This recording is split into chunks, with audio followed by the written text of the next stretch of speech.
सौरव जोशी ने ली new 5 door Thar.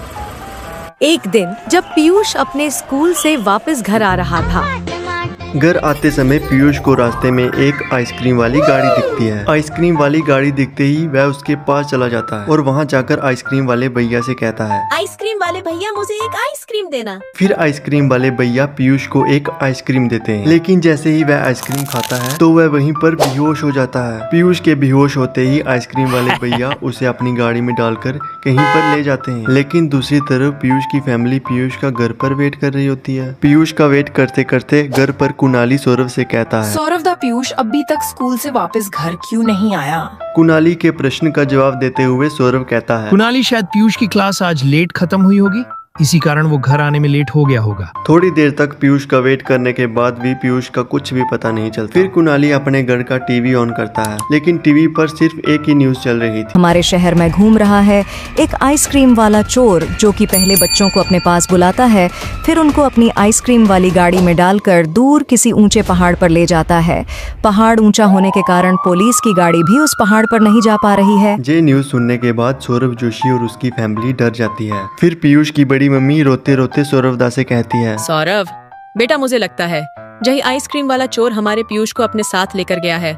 तुम जल्दी से उस पहाड़ पर जाओ और उस आइसक्रीम वाले चोर से हमारे पीयूष को बचाकर ले आओ। फिर सौरव अपनी ओल्ड थार लेकर उसी पहाड़ की तरफ जाने लगता है जिस पहाड़ की तरफ न्यूज में बताया जा रहा था। थोड़ी देर बाद सौरव उसी पहाड़ के पास पहुंच जाता है, लेकिन उसको पुलिस वाले रोक देते हैं और कहते हैं, है सौरव, रुको, तुम इस पहाड़ पर नहीं जा सकते क्योंकि पहाड़ बहुत ऊंचा है और इस पर कोई भी गाड़ी नहीं जा सकती। फिर सौरव पुलिस वाले अंकल से कहता है, अरे पुलिस वाले अंकल, तुम टेंशन मत लो, मेरी गाड़ी 4x4 है, इस पहाड़ पर बहुत आसानी से चली जाएगी। फिर पुलिस वाले अंकल सौरव जोशी को समझाते हुए कहते हैं, हाँ, हमें पता है तुम्हारी गाड़ी ऊपर चली जाएगी, लेकिन तुम्हारे साथ हमारा आना भी जरूरी है क्योंकि वो चोर तुम पर भी हमला कर सकता है। लेकिन तभी कुणाली को एक आइडिया आता है और वह सौरव दा से कहता है, सौरव दा क्यों ना हम न्यू 5 डोर थार लेकर आए, जो कि अभी ही मार्केट में लॉन्च हुई है।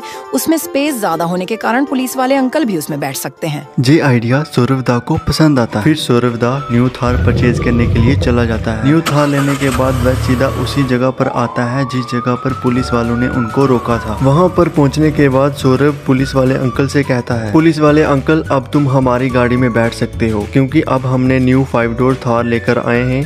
जे उस पहाड़ पर जाने के लिए बहुत ही सही है और साथ में आप भी हमारे साथ आ सकते हो। फिर पुलिस वाले अंकल भी उनके साथ बैठकर उस पहाड़ पर जाने की कोशिश करने लगते हैं। थोड़ी देर तक कोशिश करने के बाद वह फाइनली उस पहाड़ के ऊपर पहुंच जाते हैं। पहाड़ के ऊपर पहुंचते ही वह चोर उन्हें दिख जाता है, जो कि अपने साथ बहुत सारे बच्चों को लेकर बैठा हुआ था। उन सभी बच्चों को बचाने के लिए पुलिस वाले अंकल उस चोर पर हमला कर देते हैं। पुलिस के खतरनाक हमले के कारण बहुत सारे चोर वहां से भाग जाते हैं, लेकिन अभी भी कुछ ऐसे चोर थे जो कि पुलिस पर फिर से हमला कर रहे थे। फिर भी पुलिस वालों ने अपना हमला नहीं रोका, वे लगातार उन चोरों पर हमला करते जा रहे थे। थोड़ी देर बाद पुलिस के इतने खतरनाक हमले के कारण सभी चोर मारे गए। सभी चोरों के मरने के बाद फिर पीयूष सौरव दा से मिलता है और खुश हो जाता है। सौरभ भी पीयूष को सही सलामत देखकर बहुत ही ज्यादा खुश हो जाता है। फिर सौरभ पीयूष और उन सभी बच्चों को लेकर उस पहाड़ से चला जाता है। थोड़ी देर तक सफर करने के बाद वह फाइनली अपने शहर पहुंच जाते हैं। शहर पहुंचने के बाद सभी लोग सौरभ की तारीफ करते हैं और उसका धन्यवाद करते हैं। लेकिन फिर सौरव दा कहता है, आप सभी मेरा धन्यवाद ना करें क्योंकि ये सब मेरी वजह से नहीं, मेरी 5 डोर थार की वजह से हुआ है। क्योंकि अगर वो थार ना होती तो मैं कभी भी उस पहाड़ के ऊपर नहीं चढ़ पाता